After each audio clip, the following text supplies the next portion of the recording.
Hello everyone and welcome to another edition of the Incidentally Reliable podcast. Today we have a very special guest, Mr. Suresh Kumar Khemka, who heads platform engineering and site reliability at Apna.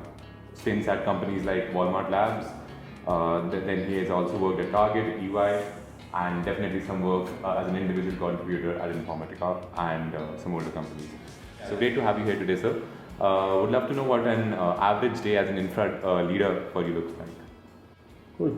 Shubham, thank you for this opportunity. It's nice to be here. Average day at infra, I think in a company like Apna, which is fast growing and we have a lot of users and customers, right? It's kind of same, making sure everything is running as fine, business as usual. And today, as of now, it's more about how do we optimize our costs, right? So I think that's the story across the board, right? So. Looking at things, I think I start my day, first thing is looking at, okay, what was my cloud cost yesterday? So that's a lot I have been doing in last few months. But yeah, I think it's the same, it doesn't change with organization, it doesn't change with, where you are. It's about, making sure applications are up, running fine. Or I would say, what sums up my day is, making sure things are like reliable, things are secure, things are efficient, performing and scaling. So that's how it is. So something just on the top of my head right now. So having spent so much time in reliability, do you still find enjoyment in the daily chores and the daily tasks? I mean, a lot of people have gotten tired with that, but I've heard same opinions about people, looking at those cloud costs come down and seeing that their services are reliable. So what really ticks your gears over here? I think to me, personally, it never bores me, right? And I know we all hate incidents, but sometimes, I do feel that, incidents are something which, keeps you on your toes, right? Which helps you figure out, what's going on with system. And it's not like, having incidents is always bad, okay? And again, it's not a question of if, but question of when, right? There will be something, and at the scale which we operate and the system which I have seen. And I don't think it's just the scale, right? If you are a pretty static system, if you are not changing, I don't think things will break, right? Unless you have made huge mistakes, right? But it's the change. And I think in today's world, with DevOps, with Agile, with microservices, the pace which you are moving, and I think if you survey people, you will find 90% of the incident happens because of the changes which you make to your application, right? So I don't think we can avoid change because change is the constant, and in today's world you have to adapt to the market demand, you have to get your features out very soon and serve your customer, as fast as you can, right? So, reliability is something and I take pride in, okay, that, okay, hey, can we manage this chaos with, that level of reliability? So, no, it never bores me to submit. That's amazing to hear, music to our ears. So before taking the reins at leading engineering orgs, you spent a lot of time as an individual contributor as well, like I mentioned earlier. And these were deep tech orgs like Oracle, Informatica, and even some time at Walmart Labs. So what are some things you miss about, being solo as an individual contributor in a very research-oriented role? Okay. I think I miss a lot of that stuff. I could just do my job and go home, and I don't have to worry about too many things, right? Mm-hmm. But I do feel, when I first time, become a leader, or maybe people say manager versus leader, I don't know what the difference is. It's how you take it, right? I think I struggled a lot, right? And I was fortunate that I have leaders, mentors of mine who helped me go through that transition, So while I still miss, getting into, too deep into things, right, but I do still like to know that what's going on and having getting my hands dirty time and most of the time when I get my hands dirty when something goes wrong, right? So even today I go and handle some issues in production, when somebody raises a case and pings on Slack or our on call handle, hey, this is not working or something has failed, right? So and then there has been always issues which I love triaging, right? I love So, I can tell you about recent happening, we have some, response time spikes at a random interval, right? So, it was pretty tricky issue and it took us few days to figure it out, but going and forming hypothesis, putting that monitoring, making change at OS CPU, OS level, virtual machine levels, and then actually fixing it. So it's I would say it gives me a high, So, Yeah, it's a very hard to replace high for sure. To try, it's the closest we can be in tech as a detective, as some people call it. True. So after such a long stint as an individual contributor, were there any interesting challenges you faced when you were transitioning to management or leadership, as you said? Yeah, I just mentioned, right, I struggled a lot, right, and I think the biggest struggle was, accepting that, not everything can be done at my pace, right. See, when you are an individual contributor, you get good at doing certain things, and I was quite good at, performance, tuning, optimization, looking at systems, whole stack, right? Starting from OS, kernel, and going up to Java, garbage collection, database queries, you name it, right? Yeah. And when something will go wrong in production, right? So I think one key learning for me was that it was not like that I knew it from day one, right? It took me time, it took me a lot of exposure and experience to learn all those stuff, right? And I need to extend that time to everyone within my team also, right? So and sometimes people just need time, and I can't do everything, or I should not be doing everything. So delegating tasks was a difficulty, and somewhere I realized that my job is not to go and do things fast, just to meet goals, objective or timelines, no, but to also give my team that opportunity to have that learning and grow. So that was the biggest thing I struggled, and as I said, thankfully I had people, I have leaders, I have mentors who helped me realize this on time. That's great to hear. Yeah.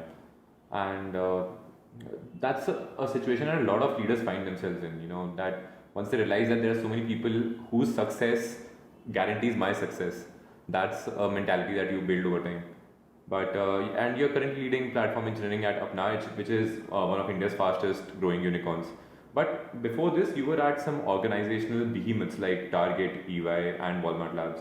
So, how different is a leadership seat in a larger, more established org compared to a scale up like Apna? I would say there are many things which are common everywhere. Obviously you are accountable, responsible for delivering results, and it's more about how do you do things, right? And each organization have their unique culture, and I think culture is a vast subject, and my understanding is that culture is more about not only the why but how of the things, right? Yeah. So every organization have their own way of doing things, and it's not only that it's a monolith in terms of culture, right? Each group or each team will have their own islands of culture, which while it might not vary too much, but it's similar, right? So I can say previous experience, like in like one of my previous organization, it was like we have too much to lose in terms of something goes wrong, right? So that was the belief, right? So we will move very carefully. Decision making, while somebody can say it's bureaucratic or slow, but there was a deep reason rooted behind that okay, hey, the cost of failure is too high. I know people say move fast, break things and all those stuff, right? Which is good, and maybe in some spaces like social networks and other areas, like it works, right? Because you don't lose much, or maybe you lose, but that's not very significant, right? But especially in retail sector, right, if you bring down all the stores at a time, it can have a humongous ramification, because you are accountable to your shareholders, right? Your stock prices can react immediately. So, but that's one part of it. The second part also is that, okay, how do you manage those situations, right?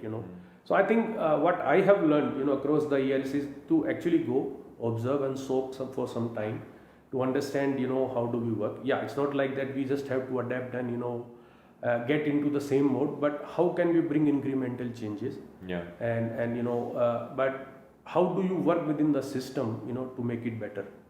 So but compared to like say a startup, it's quite different, right?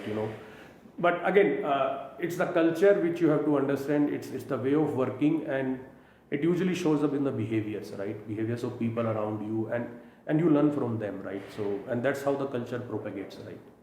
Yeah, that's true.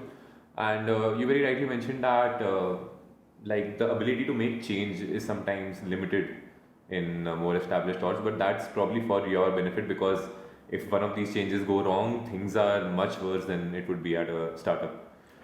Yeah, I think I was listening to one another podcast, Lenny Rachiski's growth podcast, Yeah. right? And Ravi Mehta, I think he is a founder and also worked for Facebook. He brought a very interesting point about, we always talk about velocity, right? Yeah. And we say startup have great velocity, right? But he also brought a point of latency, right? And that kind of, I would say blew my mind, that the differentiation which you think about it, right? It's not, I think, right to say that startups have velocity. I think it's a startup has very less latency. Like you can go and change things very fast because Yeah. the stakes are not that high. While Yeah. bigger organizations, right, they do have velocity because once they decide to do something, they can do it, because they have all the resources, right? Yeah. You can do it pretty fast. But I think the time they take, and that's important, right? I know we always criticize or we say, okay, hey, this company is slow, but the reason behind being slow is, in terms of the cost of failure, right? So how do you deal with that? I think the key idea is that, okay, once you need to make sure that, when you decide to go and do something, it's going to be beneficial in long term, right? And then you can put all your might behind it. So, and again, but it's not like, okay, it's more about, big initiatives and all those things. In a team setting, how do you work in a day-to-day basis, you can still go and make changes, try things, fail fast and all those things. I don't think, for, how do you do your job or how do you build an application or try with a, some small changes in your system with fail fast mentality, that's good. We should always do that. But if you try to think at, going and bringing down a whole system, which is like earning, millions of dollars of revenue in a, say, in a month or something, that can be catastrophic, right? So, Yeah. so I think it goes both ways. It does go both ways. And in a very similar space, while you were leading these organizations, did you, like the more established ones, did you ever feel that you had to make less than ideal decisions in terms of tech tooling or your frameworks or practices? And because there are much more gargantuan, intricate systems, right? Some things cannot really be changed that fast. So was it unsettling to know that if I implement this, things are going to be much better, but that's just not possible here? Was it frustrating for you? Okay, so initially, yes. Okay, and yes, it happens everywhere, right? And I don't think it happens only in large companies. It can happen anywhere, right? One thing which I have learned across the year is that technology is easy, humans are hard. I know I will take a pause and let that sink in, right? Yeah. I think we all can handle tech, right? Tech is something which works for us, which we can make work for us, right? But bringing a change or even to change a small tool, right? And sometimes I think we have that kind of, what do they call, I'm not getting the term, but not invented here syndrome kind of thing also, right? And we people in platform engineering actually has to face a lot, right? So we from our experience know that this is how it's gonna, if we change the way of working or if we change a tool or if we bring, I would not say new processes is a bad word, if you use it nowadays, new systems, right, in place, Yeah. right? It can do wonders, but changing that is hard, because it's not the system which you are changing, it's the people whom you want to make a shift, you want people to make a change, right? So I think it's more about that change management. Think about simple thing, right? You are using an enterprise grade tool for monitoring and observability and say, okay, hey, let's just get open source tooling, right? So there might be a lot of resistance, right? Because it's a lot of hard work also, right? And then it's not only that. I have seen one case where we were using a cloud provided tool which was not so great. Okay. Building dashboards, chart was like super painful. Okay. But because people have got used to it, and what is the incentive for them to change, right? Why would you, want them to change, right? Yeah. But when we decided to bring, like OpenStack, Grafana and Prometheus and Telegraph and whatnot, right? It was very difficult to convince people that what value it brings, right? Yeah. So what worked for us, right, was to make it easy for them to change, right? Doing a lot of work because I think the first thing which came to people's mind, and that's after a while when we spoke to the user, right? That okay, hey, you were so reluctant, but then now you can't live without this set of tools, right? What changed, right? I think they realized the biggest blocker, I would say, or the biggest resistance was, hey, I have to go and migrate all these dashboards. I don't have time for that. Yeah, right? for sure. And that's what we did actually. Till that we knew this is a problem, but we didn't know that this is the main reason why adoption is not high. So we built some automation where you get everything automated ready, right? You don't have to go and migrate or build dashboard, and we will build all the key dashboards for you. Just a click of a button, right? Yeah. And we have to click that button for them. Listening to this, I just remember when Zabbix and Splunk were the only options we had. If you think back about those times and how easy the ecosystem is trying to make observability for us, it's something to really be fascinated about in this time and space. I think it's more of a function of how our whole ecosystem has evolved, right? If you look at, I remember my Oracle days, right? As a performance engineer, and I would run benchmarks, industry standard benchmarks, and report them, so that we can sell it to customers and we will do comparison, right? It was super easy, right? I would have one big, humongous system with 80 cores, right? And 256 GB of RAM and, Solaris and Linux and HPUX and AIX, all those stuff, right? There is just one log, right? There is one log file, WebLogic server, and then we started putting clustering, then there were Solaris zones, then, then virtualization came in, right? And now Docker with microservices, right? So I think monitoring systems, looking at logs, or, even running SREs or, any kind of tracing on a system was super easy because it was just one system or maybe three system, right? A 3-tier architecture, right? Yeah. You get AWR report from Oracle, you get systems, you can just run SAR, VM, stat, I have, top and all those commands, and everything is on your fingertips. Yeah. But how do you do it, right? So I think the tools have evolved because when we migrated to, first, virtual machines world and then now containers with Kubernetes and everything, right? Yeah. The problem has become, much, much bigger in terms how do you monitor. And obviously, the pet versus kettle analogy, right? I remember those machines we used to give name, right? We had like, systems named based upon, Russian submarines, Akula 1 and Akula 2, right? There were a lot of Russian team members in our team, right? Yeah. So, but now, container is gone, you don't even know about it, right? You don't even get to know about it unless you have alert saying, hey, containers are being restarted, right? So, I think that's how, we have to evolve with that. And a lot of new technologies are coming. And then obviously with microservices, okay, while your performance is good, earlier it was super easy to figure out, okay, hey, maybe there was some request which took a lot of time, right? Yeah. If you have some amount of logging and you can still go and figure it out. But today, and I have been cases where, some executive reported, hey, this is too slow, right? And when you go and look at, your APM tools and everything looks fine, even P99, right? How do you trace, those few calls, and figure out that it's slow, right? With so many microservices where they were running, So I think tools have evolved because the needs have evolved, because our ecosystem has evolved. So, and I was reading some surveys and they were telling that in new system, it's 5 times costlier than managing and running a system, While it's easy to, go and build features. So that's a trade-off we have to make. Yeah, that's something to think about for sure. And you brought up performance engineering a while ago. And you spent some time as a performance engineer at Oracle. So you're the first guest we've had over here who has some experience in that field. So could you walk us through what performance engineering looks like today and what you really spent your time on? To be honest, at least in last few organizations, I don't see any dedicated performance engineering teams. I do see that when you have big complex system like in Walmart we still have a performance team, and I was part of that team. Okay. So while each team is responsible. See, first earlier your release cycle would be much longer, right? Like you will release once in maybe a month. If you are very good at it, right? But mostly 6 months kind of cycles, right? It will be more like building project, but with agile DevOps or or whatever people call it today, right? You are releasing every day. Today we have like 70 to 80 deployments in a day.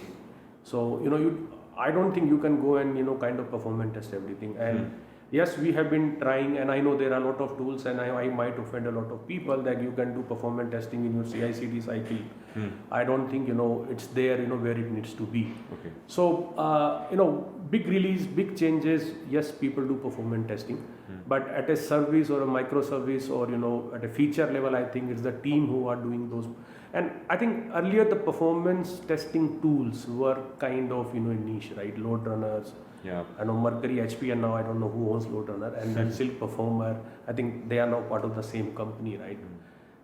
JMeter, right? I use a lot of JMeter, and so now that it's not that difficult to just go and, because again you don't have to create so much workflows, right? You just want to your services, a REST API or a call, you just go and send a call and see and just increase the concurrency, right? So, but when you have a bigger system, when you want to see end to end, right? Like think about it, a Black Friday sale at at a retailer, right? Like scale of Walmart and Target. You still do need performance engineers, who can go and look through the whole system end to end. I think it starts from the same thing, workload characterization. How do you make sure that you are able to simulate same kind of load which you expect on when you open the sale at 12 a.m. PST, right?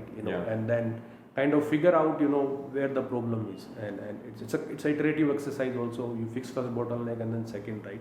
So I think that's where at a maybe say global level or at a org level, I do see performance engineering teams doing performance testing and looking. But I think most of the performance team, and that's how my career transition happened from performance to an SRE and from SRE to a platform engineering. So I think obviously you need to perform, you need to be optimized, and it's not only about those response time and throughput. In today's world, it's about cost also, right? Price per performance, right? So yeah, that's how at least I see it's going on. So we love talking to folks who've spent time as a reliability engineer in e-commerce companies, and because the problems are just so ever evolving and unpredictable, it's a different place altogether. So from your experience, what are some hurdles in e-commerce tech that you don't see going away soon? Or if there are any hiccups that your team had to face, and something that made some practices that you had to learn the hard way? So is it about reliability in e-commerce, or is it e-commerce in general? Reliability in e-commerce tech is what I'm talking about. I don't think it's very different, right? See, again, it's sector by sector, right? It's about what is the impact on the user, right? And I know people who know me, and if they are listening, they will know I always like to talk about Walmart grocery, right? I was managing the operation teams when we started migration to a legacy system to a new service-oriented cloud-based system, and a lot of humongous effort, right? Because it was just not e-commerce, it was the store systems, and we have to integrate and they have to work together seamlessly, right? And if you think about the impact of that, like reliability, so the key was like, okay, you place an order, right? And you can place order 7 days in advance, and just the night before at 12 a.m. or something, there will be a cutoff, okay? And the order will be dropped to store, because you can go and make changes to that order meanwhile, right? So order will be dropped to store, and store associate have to go and pick up those orders, right? Now think about it, Walmart is, I think, still one of the biggest player in grocery, right? And grocery is about if you go to the store to pick up the order, right? And you don't get the order on time, it's very difficult for people to manage, right? And it's like, as one of our project manager at that time used to say, kids will go hungry. So I think there are scenarios there where it can have a bigger impact, and not only that, as a business to your reputation, because when you are going to a store for that order, right, and it doesn't arrive on your we used to say, okay, you go to a parking slot, we will assign you a parking slot, we will track your location, and before you are there, we will be there and load your boot, the item, right? If that happens, right, and if order has not been dropped to the store will not have no clue that there is an order. Think about it, customer being there and store say, I don't have your order, right? So those are the challenges which we face, right? And with in e-commerce space, pushing boundaries like 1 hour or same day delivery, right? I think that's the challenge. So for reliability perspective, like the reaction time which we have it's just reducing day by day. The boundary we pushing every time with reducing the order time, delivery time to the customer. Think about what Blinkit and Zepto are doing, right? 10-minute delivery, right? You have almost zero margin of error, right? So your system needs to be very good in terms of reliability. I don't think very good cuts it, right? So obviously you have to architect the system the way, build the system the way, but also your reaction time is very small. Like if people are not able to place order, competition is too high. So I think that's the only challenge. We need to keep pushing boundaries, and we need to also build system in a way that they are inherently reliable, or as Taleb says, anti-fragile systems, right?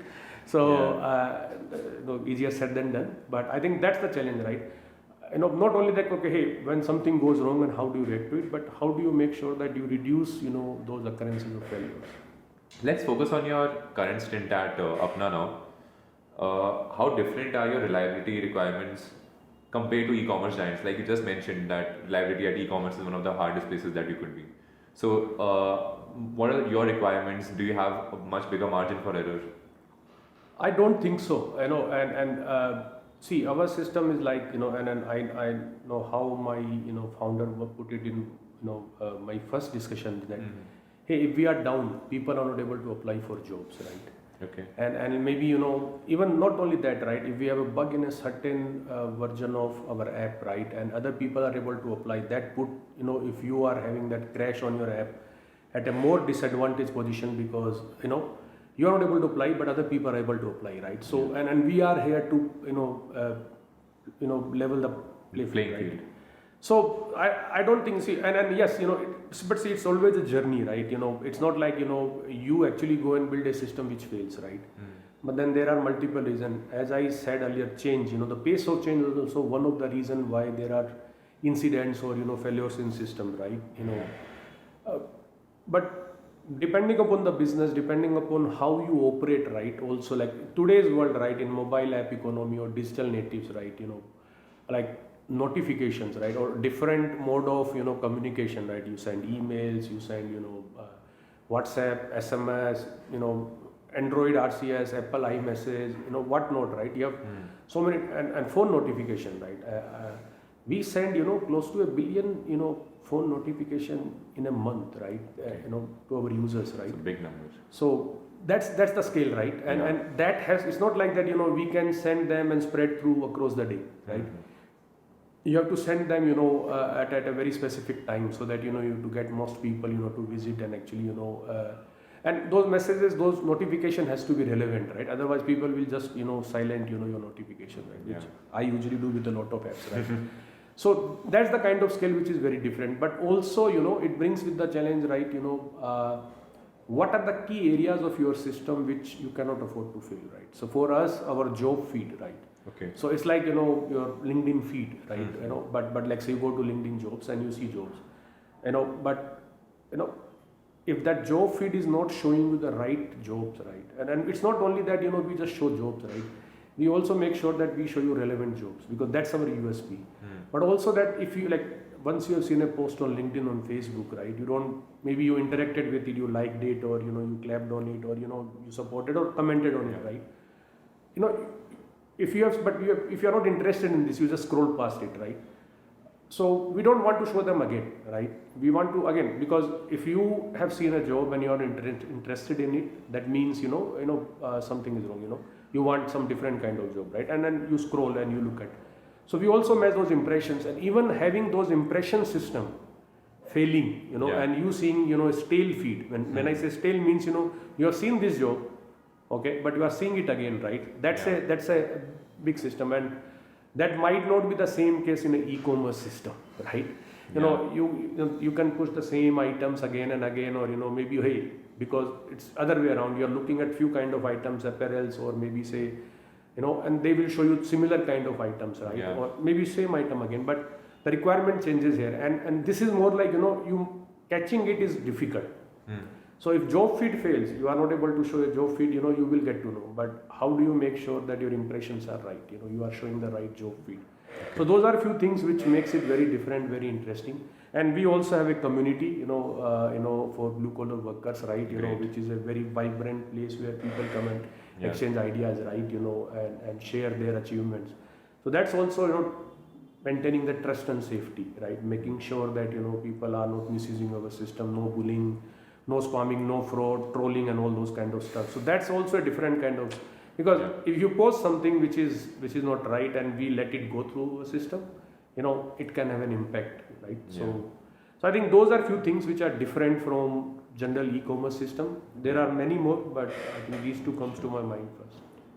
Yeah, and as a leading figure in India's job market, you just mentioned that Apna is definitely a platform to give a better voice to blue collar workers. So, do you see India's unemployment problem, even for skilled labor at times, going away any soon? Are there any patterns that you've noticed that are, a little optimistic in nature that we can tell our audience? Very interesting question. I think it's a demand and supply, For sure. and obviously, India, our economy is growing very fast, still the fastest in the world, right? I hope so. But if you look at, I think it's there are few problems, right? Like skilled labor, if you look at, and then we do see memes on social media, right? Kubernetes engineer for 8 or 9 years of experience.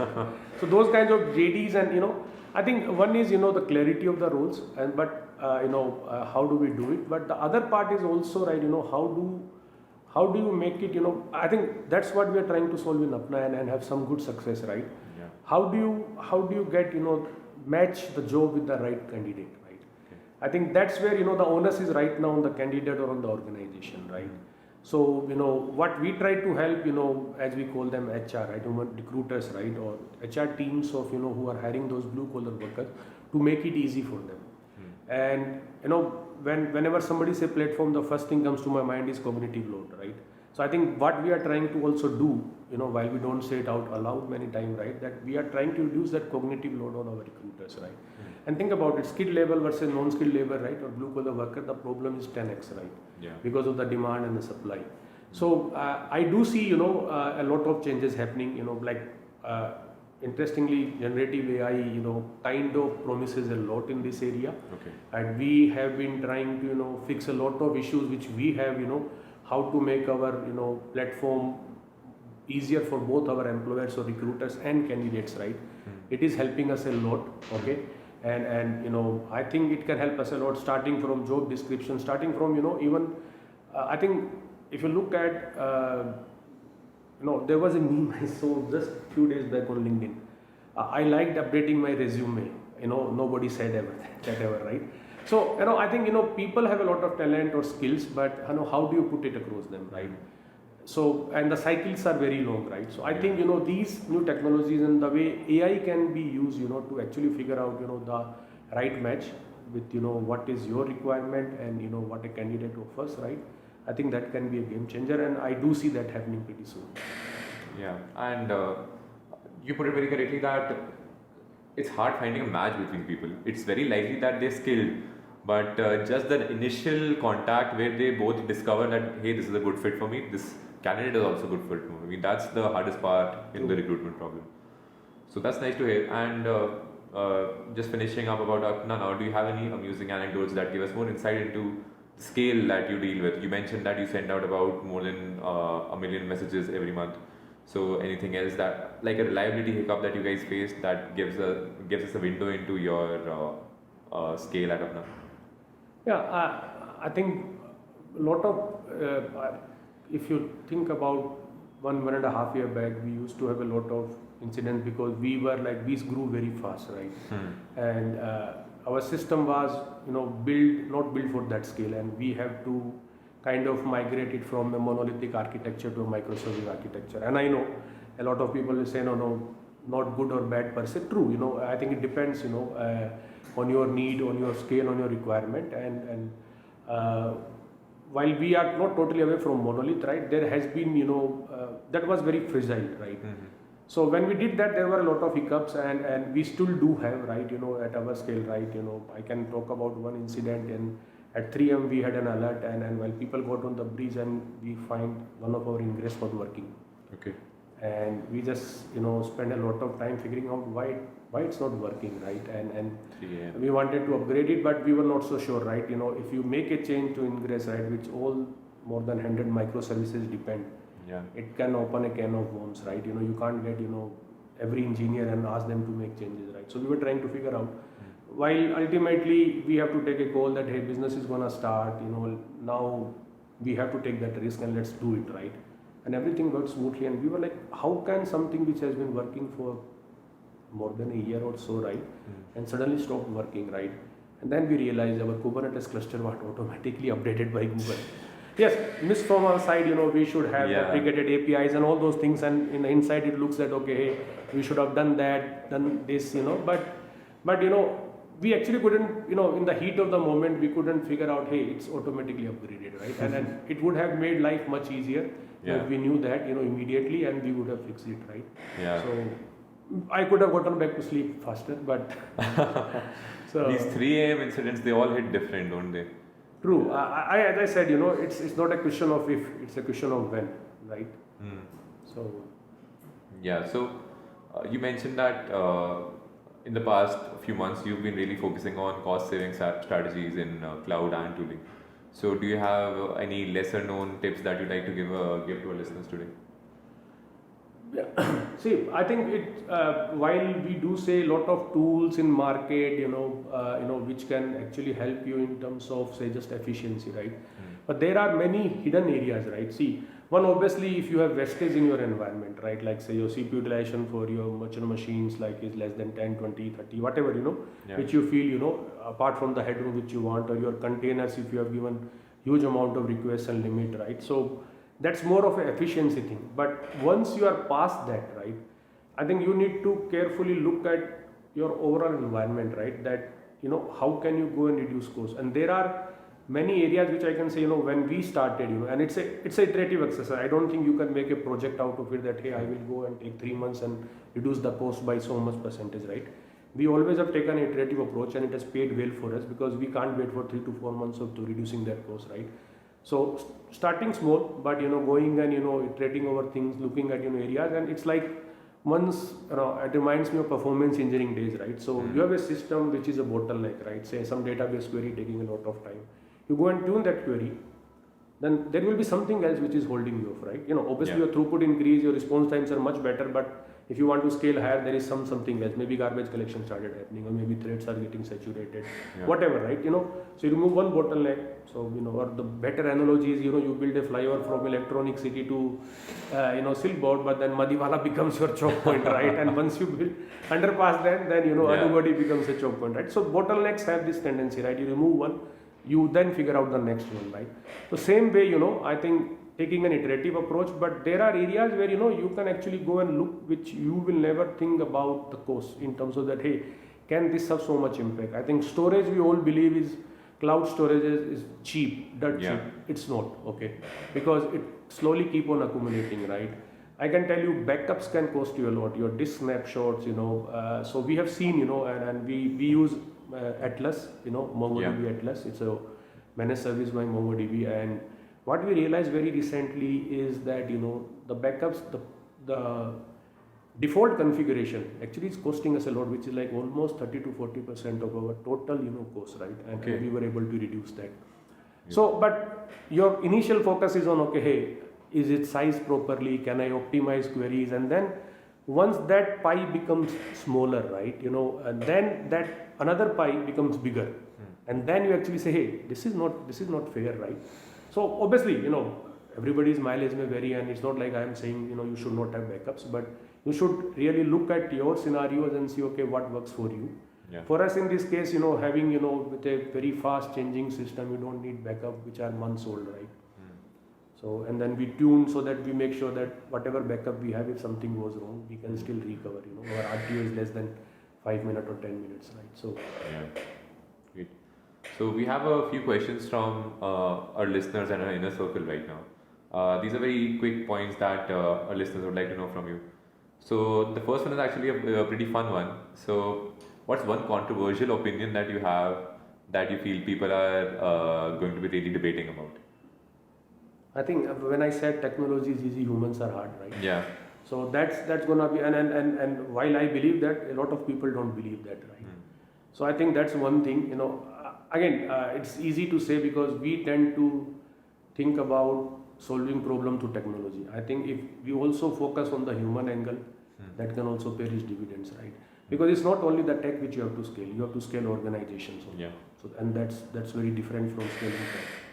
Okay. And how you have a big history in platform engineering. So how would someone who's an early engineer break into platform engineering, which is a field which has seen a lot of interest in the past few years? People from DevOps and site reliability calling themselves platform engineers recently. So how would an early engineer break into platform engineering? So I think now this might be the answer to your earlier question. This might be a very controversial opinion about this. Okay. I think SRE, DevOps, platform engineering are labels, and while we also see that a lot of blogs and talking about DevOps is dead or platform engineering the future. I think it's just the evolution, right? It's not, and sometimes we tend to kind of delve into hyperbole just to make our point, right? Yeah. We live in that kind of world, right? So, but I think the transition for me very specifically was easy because this is how the systems I was working on, the organization I was working on were evolving. And I started my career as a performance engineer, right? And then performance engineer to, as I said, SRE, and then SRE to maybe production engineering in target, and then from there platform engineering. I think the whole idea is that the need of today's business is to change pretty fast because the competition is very strong. Yeah. You can be disrupted anytime. You cannot just rest easy with your market share, and you need to get those features out very fast, right? So our architecture, the way we build applications have evolved, right? As I said, the normal SDLC, since beginning of my career, I used to say all those waterfall model to agile, and then we said DevOps. I think even DevOps is not something what it was intended to be. DevOps means there will be no developer and ops, right? But we have DevOps team now. Yes, it's a journey, right? But we don't see making progress after having a DevOps team and building all those CI/CD and lot of automation, right? But there is still a DevOps team. I think DevOps means developer are responsible for ops, right? Yeah. And those experiences, and remember we were talking about performance engineering, how it is done today, right? So we have, I said, at an organization level, I still see a performance engineering team. Same way, you might, not need an SRE team at a service level, but at an organization level based upon complexity. But evolution is that how do you enable developer? Now you call it developer experience, you call developer relation, you call platform engineering. The whole idea is about removing the bottlenecks, right? I think today developers spend a lot of time, and I think team topologies, is something which I refer back again and again, right? Yeah. That having that platform team, the whole idea is reducing cognitive load on developers, right?